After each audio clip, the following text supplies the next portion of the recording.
Another listless trading session, much in line with what we've had all through this week. Today was no different, and today as well we were absolutely flat, bereft of any sort of volatility in today's trading session. So closed in at 17,371, the most listless trading session in fact that we've had this entire week.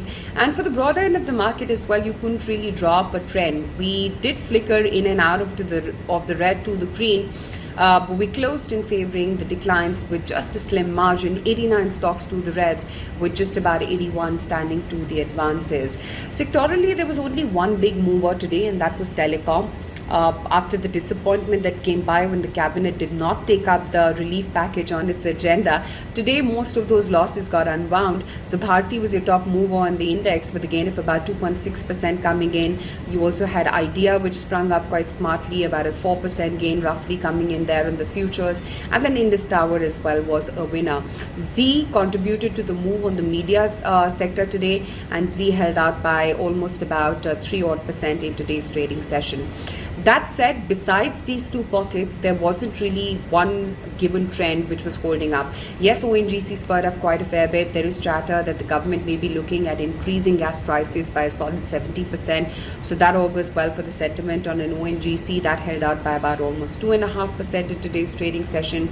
You also had Nestle, Hindalco, Tata Steel, Tata Motors, Bajaj Finance, ITC, Excel Technologies. These were some of the other winners in trade. From amidst the broader market, besides Idea, you also had Coromandel hold out 3.5%. Syngene looked good by about 3% again. Metropolis was up 3%, and so was Ashok Leyland, also with a gain of about almost 3% coming in.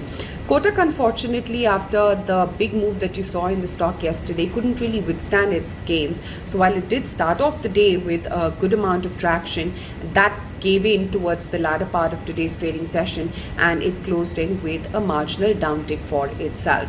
Now let's talk about the losers. You had the Canada Fund selling 2% in SBI Life. That stock saw a block deal earlier today, fell down by about almost 4%. You had ICICI Pru Life as well, which was down 3%. Canfin Homes, which was lower by about 2.5%. Interglobe Aviation, which was down 2.25%. And then you had Chola Finance as well, which was a laggard to the tune of about almost 2% coming in. A couple of clusters of stocks which were also in focus besides Telecom and of course ONGC and Oil India on account of natural gas prices shooting up.